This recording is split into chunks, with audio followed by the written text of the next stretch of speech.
All right. Hello, everyone. My name is Bobby Lynn Kekik, and I'm the Director for New Student Programs. I have the wonderful privilege of working with many campus partners to coordinate our onboarding and orientation experiences for our undergraduate new students. Today, you are joining us for one of our Falcon Live chat programs. Today's topic is financing and funding your students' education. And this live chat series, there are many other topics that we've presented on throughout the summer and a few more to come. If you are interested in viewing any of our other live chats, you can see any of our recordings on our Bentley Orientation YouTube channel. You can access that by simply Googling it or going to our website, which is bentley.edu/orientation. Going to our Parent and Families tab, and there you'll find many resources. There's other video series, our online orientation program, and a direct link to our YouTube channel. So please make sure that you check those out. If you are viewing this as a recording, please feel free to reach out to us by email with any questions that are not answered throughout the presentation. So a little bit about our format today. We will be doing some introductions for the team who is here presenting to you today. We will have a presentation on financing your students' education, 10 to 15 to 20 minutes max. And then from there, we will open it up to any questions that you may have. Please know that we will get to questions at the end, but you are welcome to submit them throughout the presentation. With that being said, I'm going to turn it over to our two presenters today to introduce themselves and then get started. Hi, I'm Lauren Sullivan. I'm the Director of the Office of Financial Assistance. Hi, I'm Sherry Spencer. I'm the Associate Director of Student Financial Services. Okay, so I think I will kick it off with our agenda. So there's a couple of quick slides that are going to be coming from my side of things, and then I will turn it over to Sherry to talk a little bit more about the billing. So first, we'll talk a little bit about how you determine the cost of education, as well as some funding options and opportunities. And then I'll throw it over to Sherry to talk about billing and paying the tuition.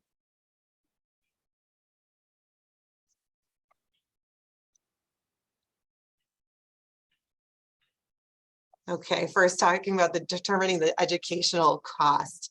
And so I just have one simple slide, and this is really going to focus on the most students, everybody. You know, I know there's a lot of different students that are looking at this, students who have applied for aid, students who haven't applied for aid. So I just want to talk about what the cost of attendance is very quickly. And if you could just flip over to the next slide, I'll go through individual items here. So when we're talking about the cost of attendance, we're talking about everything that makes up what goes into funding your education, what expenses are related to your education. And this can include both direct and indirect costs. Now, what I'm going to go through is pertaining to, you know, both domestic and international students. So not all of these are going to apply to everybody. Everybody's got their individual costs, but there's some basics that everybody should know. For example, direct costs, those are going to be expenses that are paid directly to the school. So those are the things you're going to see in your bill, including tuition and fees. If you're living on campus, it's going to include a room cost, a meal plan, which could vary based on your choices with room or meals. Your student activity fee, as new students, it would include a new student fee that's going to be charged only in the fall. If you're an international student, it will include an international student fee as well. And then health insurance, if you're required to take it. Sherry will talk a little bit more about health insurance at a later time. But, you know, health insurance would be charged in the fall if that's something that you needed to take or opted to take. Now, all of these are going to be showing up on your bill, but we also want to talk about indirect expenses that you need to plan for. These include things like books and supplies, personal expenses, maybe transportation if you were traveling from afar, or flying from across the country, or just, you know, even locally to drive up from New Jersey or whatnot. So these are all things that are estimated in our cost of attendance. So it's going to vary depending on you know, how expensive your books are for a certain class, but these are really what we expect to see on average. And it's what you would be paying for out of your own pocket, not being billed directly. Some other things that I want to just mention briefly is that there are other expenses that you might incur that aren't going to be included in what we would consider the cost of attendance. So relocating from, you know, like from one place to another, you know, there are some costs related to that, like transportation, but if, you know, you're relocating and moving expenses, we wouldn't necessarily look at the cost of new clothing if you're moving from somewhere hot or something like that. The cost of your visa might not be included. It could be petitioned to be included, but there's just some little things that we would just not be able to include as part of your cost of attendance. And the reason I talk about these is that if a student is receiving financial aid or borrowing an alternative loan, there's only certain things that you can use in that cost of attendance to borrow for. Like you couldn't borrow a private loan from Sally Mae to cover your car expenses for school. That just wouldn't be allowable within your cost of attendance. So while these are a list of things that typically would be allowed for in a cost of attendance, it does not mean that it's all of the expenses you might incur. And you just want to think about some of the things that you might have individually that wouldn't be included here. So going on to the next section, we'll talk a little bit about some funding options and opportunities. Now, I kept this pretty simple, applicable to essentially any student. So if you go to the next slide, there's just a few things here. If you're a need-based financial aid applicant, this does not include all of the information that would be there. If you have need-based financial aid and you have questions on that, I would actually encourage you to get in touch with our office to discuss those questions specifically, because again, we are just trying to cater to the largest group of people that we can with this presentation. So at this point, if you've already applied and you have your need-based aid, or you're not eligible because maybe you're an international student, what else can you look for in terms of funding opportunities? There are free scholarship search platforms out there. Be mindful that a lot of these have deadlines, but it's something that you can continue to look into or even get started on looking into for next year. And what these are really search engines out there that you can input as much or as little information as you want in there, and all you need to do is apply, and that can help finance some of the difference in your total costs. Now, it's a lot of legwork. There's a lot of stuff out there. There's not like any pool that we know of a certain, just like certain money sitting out there. This is just done on an individual basis. And I'll give some examples on the next slide, but you can use this to help defray the cost that you have. And if you are an outside scholarship recipient, you would notify Student Financial Services and Student Financial Aid that you're receiving this funding so that we can mark your file to know that it's coming.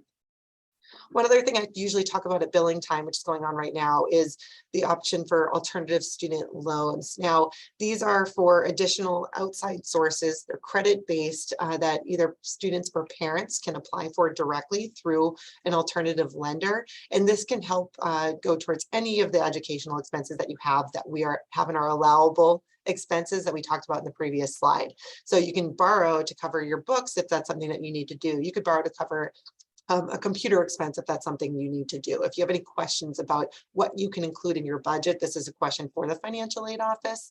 Now, just be mindful that if this is a route that you're looking to go, we do want you to apply for an alternative loan for the entire year. So try to understand what you need for the academic year, so you don't have to go through this process twice, because you'll get the amount that you need. We'll split it evenly between semesters. So by the time fall billing comes around, your loan is already secured and it's already being put towards your spring billing. It comes around, your loan is secured, it's already being put to your spring bill.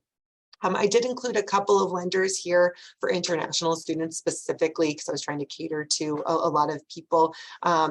That's including the Empower or the Paris Education Services, but I just want students who are international to know that the Empower loan does have a limitation. You have to be in your final 2 years. I just want you to know this for preparing down the line.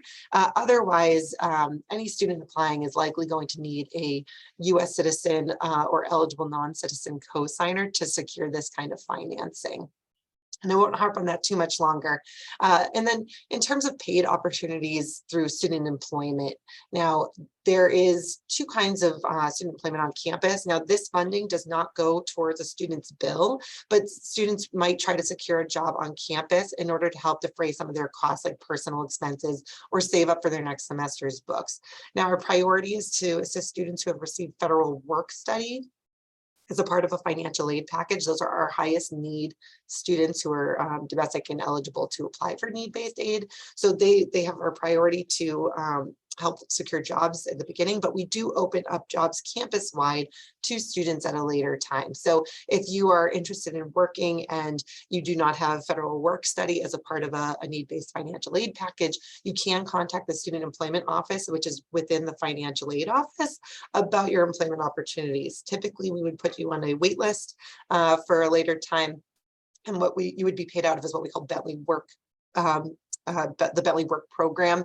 So we open that up, we let students know that jobs are open, and then you would be able to secure a job at that time.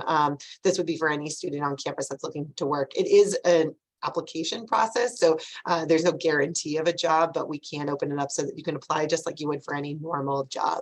And in this case, for international students, you'd have to be on a specific visa, F1 or J1 typically. And if you have questions about your eligibility to work in the United States, they would just contact CISS to ask questions about that. On the next slide, there's just a couple of external resources, places that you could look for those outside scholarships. NAFSA is specific to international students, but EduPass has some stuff that's for both. FastWeb is a big one that we typically see students utilizing, and you put in all your strengths, interests, skills, and then they should be popping out some scholarships that you might be eligible for to apply for, and then additionally a couple others, college scholarships, right through the College Board. That's another big one that you can look at. But these are just some external resources. I honestly think if you need more guidance or just looking for any information about need-based aid or alternative loan funding, then your best bet is to contact one of the financial aid counselors within my office that are responsible for a last name alphabetical split, and they can help guide you in any way that you need. And I think going from here, we're going to go into billing, and I will kick it over to Sherry. Hi, everyone. So now we're just going to talk about the billing and payments. If you want to go to the next slide. So here's some important dates. Obviously, our billing went out last week or two. All students and third-party users should have received an email notifying them that the bill has been generated and ready to be viewed. The due date for the fall semester is August 2nd. And we do offer a payment plan, and here are the due dates for the installments: August 15th, September 15th. The plan is based on the time of enrollment. So if you do enroll in the plan after August 15th, your first installment will be on September 15th, and at that time it will become a 3-pay plan. The plan closes completely on September 20th. So if you do enroll on the 20th, it would only become a 2-pay plan, and there is no option to enroll after that date. And the final installment would be the 15th of November. So if you have any questions about the tuition rates, they can be found on our website under the tuition and fee chart. So that would list all the charges, housing, dorm charges, meal plans, and so forth. We do have an option where students can set up parents or anybody relatives as a third-party user. This gives them access to view the account, view student statements, and also make online payments. It also provides us with permission to discuss the accounts with them, because there is a part on there that is a FAFSA agreement that you need to sign, the students need to sign off on. The third-party users also receive the emails when the bills are generated or any important information that goes out to the students. Statements are processed in real time. When we do our statements, we do all the billing. Anything that happens to the account after that, the statements are automatically updated. So say you had a payment on your account today, well, that statement will update automatically today. So keep that in mind, because if you were to print your statement on the day they were generated, it may not look the same now. So we always recommend that you go online and look at your statements. And continually check the statements just to see if anything has changed. Past due holds will go into the accounts with unresolved balance approximately 14 days after the due date. And then late payment fees of $100 are charged to the account 30 to 45 days after the due date. Next slide. So here's an example of what our statement looks like. It'll show you all the charges, payments that were made, anticipated payments, that would be your financial aid. Those are funds we know we're getting, we just haven't received yet. So they're reflected against your balance. Good. Okay, so back to the payment plans. Only the students have access to enroll in the payment plan. Once the student does this, third-party users can view the payment breakdown, the installment breakdown, and they can make online payments towards the payment plan. It's just they don't have access to enroll in it. There's basically it's a 4-month plan based on at the time of enrollment. It could be August through November, September through November. It just depends on when you enroll. There's a $35 enrollment fee, and that's per plan. The students, it is a 2-part enrollment that you have to do. The students go ahead and they submit the enrollment. However, once they do that, they are sent a notification on their inbox to complete the terms and conditions. So they have to sign it on to that terms and conditions and submit it to officially be enrolled in the payment plan. So that's something for the students to keep in mind, and third-party users, just to remind them to make sure they get that done, because if they don't do that second step, they will not be enrolled in the payment plan. Past due holds for the payment plan are $20 a month. It's usually like a 5 to 7 day grace period, and then the hold and the late fee will be posted to the account.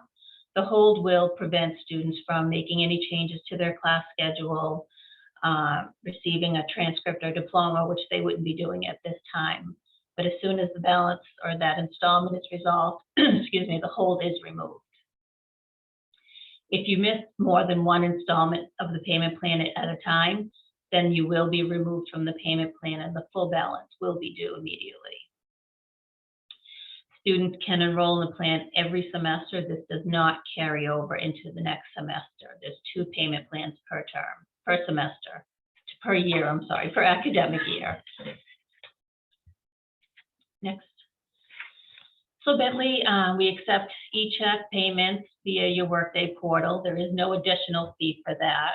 Credit card payments are also accepted. However, there is a 2.75% fee for domestic cards and 3.95% fee for international cards. All wire payments, domestic and international, are processed through Flywire. That's just a process. We do not give out any banking information for security purposes, so all wire payments must go through Flywire. There is a link to the Student Financial Services section of the website. Paper checks can be mailed to the address listed on the sheet, and we do not accept cash. As of June of this year, Bentley no longer accepts cash. We now are accepting cryptocurrency, Bitcoin, etc. That's just basically it converts into dollars and it goes on that same day, and it's what is posted is whatever is the rate at that time for the currency. Some students will end up with a credit balance on their account. Once all financial aid is dispersed and the account is showing a current credit balance, they can submit a refund request. So what they have to do is we recommend that they set up their banking information in the refund elections. That would be located where you make your payment elections as well. This would ensure that you can get your refund much quicker by direct deposit. And then what you're going to do is in your Workday portal at the top of the page in the search engine, you're going to type in create request and then follow the steps for the student account refund request. Health insurance. The state of Massachusetts has strict guidelines as far as health insurance. It requires all students enrolled 3/4 time to have health insurance, comparable health insurance. So for us to ensure we're following those guidelines and we're in compliance, we charge all students registered at least 3/4 time. We pre-bill them for the health insurance. So this year it's $2,337. You should see that on your bill.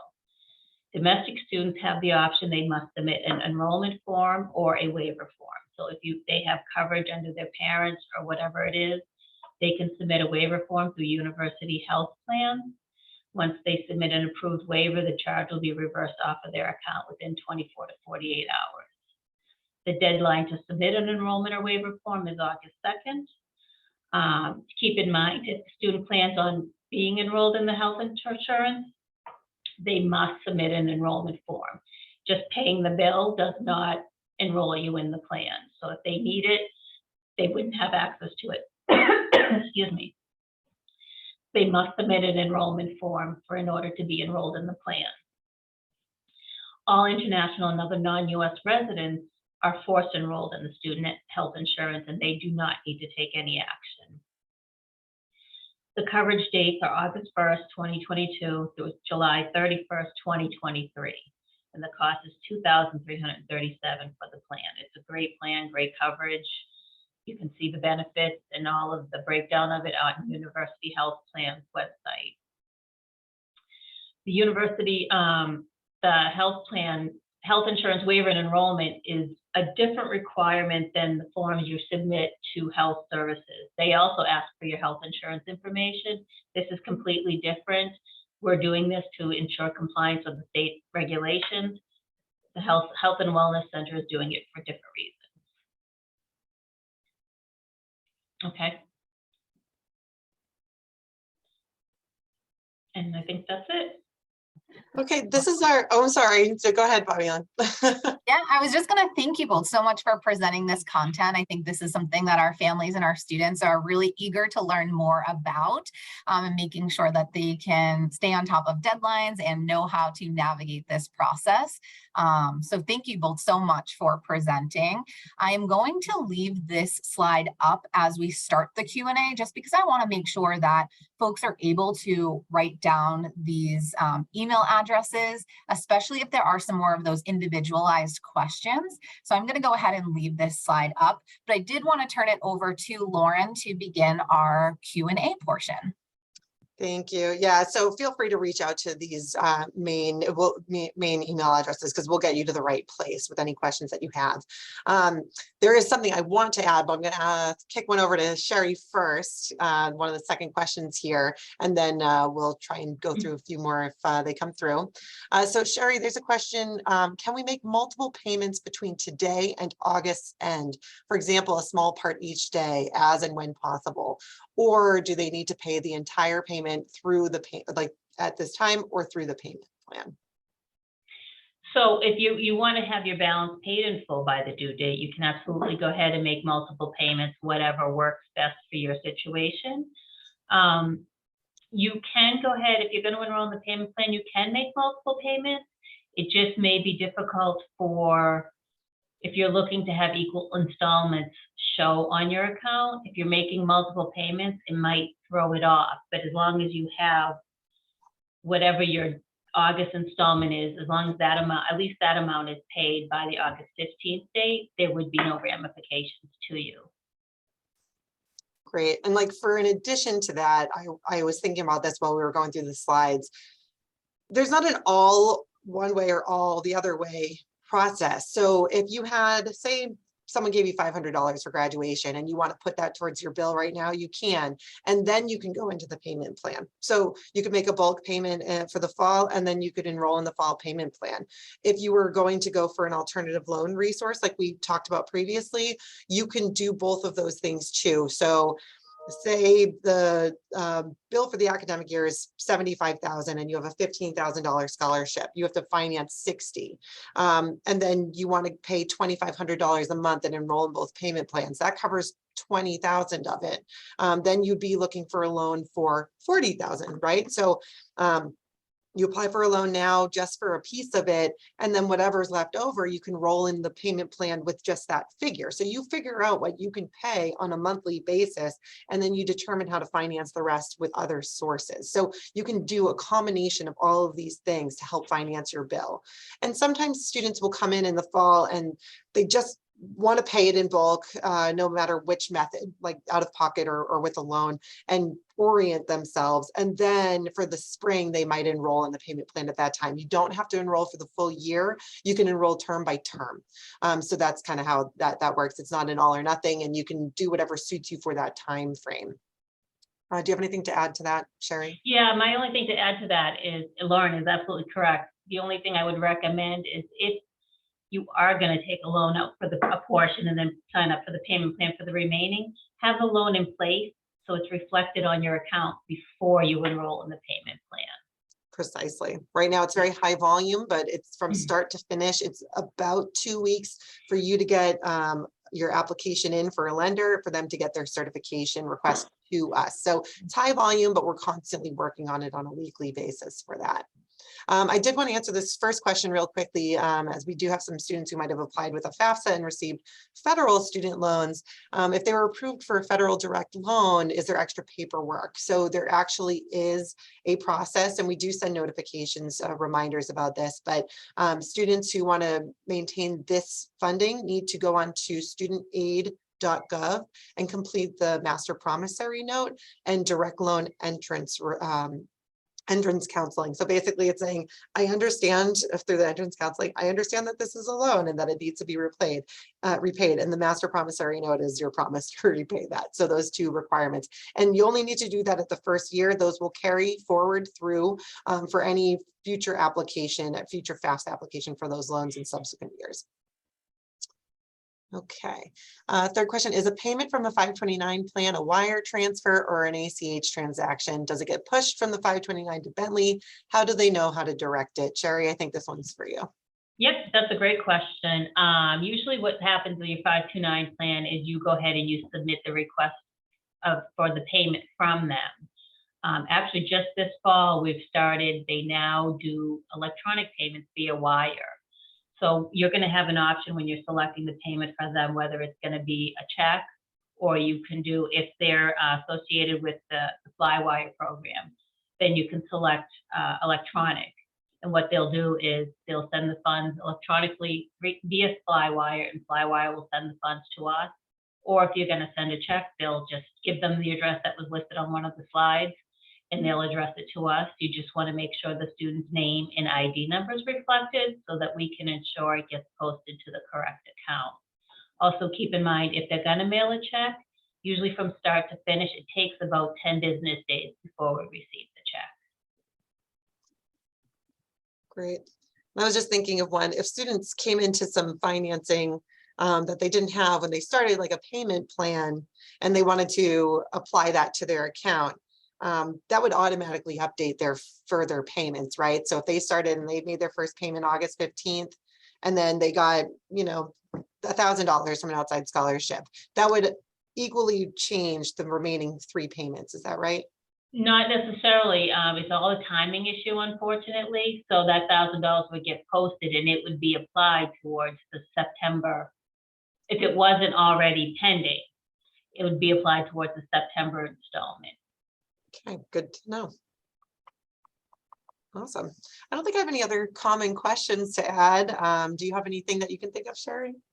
No, not really. Just that, you know, our office is always open for drop-in or calls. One of our representatives are always available to help you. So if you want to drop in, or I mean, you feel free to make an appointment if you'd like, but we're always here to help anyone, or give us a call. One of the representatives would be happy to help you.